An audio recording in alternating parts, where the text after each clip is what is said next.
Sa ngayon po patuloy pa rin ang epekto ng dalawang weather systems sa ating bansa.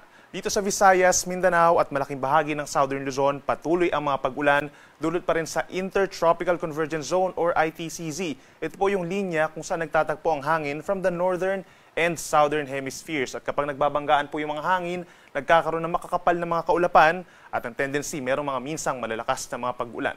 Dito naman sa may Northern Luzon, bahagyang lumalakas na yung northeast monsoon or hanging amihan, nagdadala ng mga mahihinang pag-ulan overnight dito po sa may Cagayan Valley, Cordillera Region, and Aurora, habang isolated light rains naman dito sa Ilocos Region. Pero dito nga sa may parteng Palawan, Visayas, and Mindanao, mataas pa rin po ang threat ng mga pagbaha at landslides. May mga malalakas sa mga pag-ulan sa mga sandaling ito sa may Caraga Region, ganyan din sa may Eastern Samar, Davao Oriental, and Davao de Oro. Lagi magantabay sa ating mga advisories or heavy rainfall warnings. Samantala, magandang balita dahil base sa ating latest satellite animation, wala po tayong namamataang low pressure areas at mga kaulapan na magiging bagyo sa susunod na 6 na araw. Bukas po, araw ng Sabado, November 16 or November 15, pataas pa rin ang tsansa ng mga pag-ulan sa malaking bahagi ng Palawan, Visayas, and Mindanao.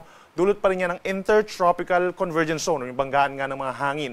Umaga pa lamang dito sa may central portion ng Palawan, mataas ang tsansa ng ulan. Sa may Visayas, pinakamataas ang tsansa ng ulan sa umaga. Sa may Eastern Visayas at maging dito rin po sa may Aklan and Capiz, minsan malalakas na ang mga pag-ulan. Makulimlim sa malaking bahagi ng Palawan and Visayas sa umaga, and then sa dakong early afternoon hanggang sa gabi, mababawasan yung mga pag-ulan doon. Kaya make sure po na magdala pa rin ng payong kung lalabas ng bahay bukas at mag-ingat na rin sa banta ng mga pagbaha at pagguho ng lupa. Dito naman sa bandang Mindanao, asahan as early as morning, mataas ang tsansa ng ulan sa may eastern portions. Itong Caraga and Davao region pa rin po, aasahan na yung mga light to moderate with the time-saving rains sa umaga hanggang sa gabi.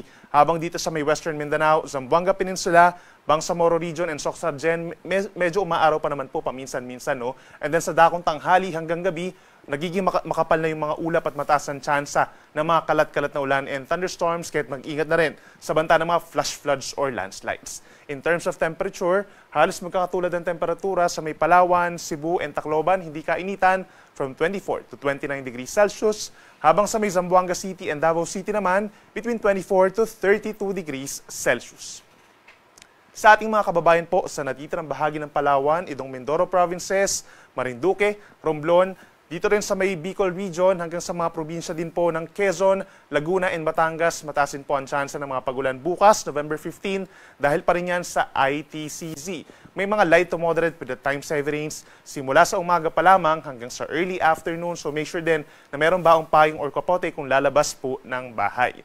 Dito naman sa may eastern side ng Luzon, Cagayan Valley, Aurora, asahan yung tumitinding epekto nga ng northeast monsoon. May mga light to moderate rains na, makulimlim ang panahon. Maging dito rin po sa may Apayao, Kalinga, Ifugao, and Mountain Province. Yung amihan naman nagdadala ng mga pulo-pulo lamang ng mga mahihinang ulan sa may Abra, Benguet, and Ilocos Region. Ang Metro Manila, rest of Calabarzon, and rest of Central Luzon, asahan naman yung partly cloudy to cloudy skies at may tsansa lamang din po ng mga saglit na ulan at mga localized thunderstorms, lalo na sa tanghali at hapon. For Metro Manila, temperature mula 24 hanggang 32 degrees Celsius. Presko ang panahon sa may Baguio mula 16 to 25 degrees, so ideal pa rin ang pamamasyal. Habang may kalamigan naman sa may Tagaytay at Legazpi between 24 or 22 to 30 degrees Celsius. Dahil naman sa bugso ng northeast monsoon, meron pa rin tayong gale warning or delikadong alon sa may Batanes and Babueng Group of Islands. Hanggang 4.5 meters po yan hanggang mamayang gabi, equivalent sa 1.5 palabag ng gusaling taas ng mga pag-alon. Dito naman sa baybayin pa ng Ilocos Region at natitirang baybayin ng Cagayan, magiging maalon din po sa susunod na 24 oras dahil pa rin sa pag-iral ng northeast monsoon hanggang 3.5 metro. Habang natitirang baybayin ng ating bansa, banayad hanggang katamtaman ng taas ng mga pag-alon, usually 0.5 hanggang 1.5 meters. Kapag may mga thunderstorms o malalakas na hangin at ulan, posible itong umabot sa 2.5 metro for the next 2 days po yan. At para naman sa lagay pa ng ating panahon simula sa Sunday hanggang sa Tuesday, that's November 16 to November 18, asahan pa rin ang pag-iral ng Intertropical Convergence Zone sa Palawan, Visayas, and Mindanao, plus ang lumalakas na northeast monsoon sa may northern and central Luzon with the eastern sections affected naman ng shear line o yung banggaan po ng northeast monsoon at ng mainit na easterlies. So pagsapit po ng Sunday, mataas pa rin ang tsansa ng ulan sa may Palawan, southern part po ng Mindoro, gayon din ng Romblon, at Masbate and Sorsogon provinces, epekto yan ng ITCZ. Yung eastern side naman po, light to moderate rains. Cagayan Valley and Aurora, isolated lightning naman for the rest of northern Luzon. Pagsapit naman ng Monday and Tuesday, nagbabalik na yung shear line o yung banggaan nga ng mainit at malamig na hangin. So pinakang uulan na yung dulot ng shear line itong Cagayan, Isabela, Aurora, down to Quezon, at pagsapit ng Tuesday, posible rin maapektuhan po ang malaking bahagi ng Kabikulan. Habang natitirang bahagi ng Northern and Central Luzon, bahagyan lumalamig din po ang temperatura Monday and Tuesday dahil sa pag-ihip ng amihan.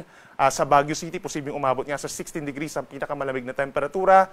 Habang sa Metro Manila, mananatili pa rin pong partly cloudy to cloudy skies at may tsansa pa rin ng mga isolated lamang na ulan at mga localized thunderstorms. Sa Dakong Visayas, pagsapit po ng linggo, maulan pa rin, dulot pa rin yan ng ITCZ. So sa mga mamamasyal po doon, make sure na meron dalang pananggalang sa ulan. Consider po natin yung mga light to moderate with the times heavy rains po doon, nagkakos pa rin ito ng mga pagbaha at pagguho ng lupa.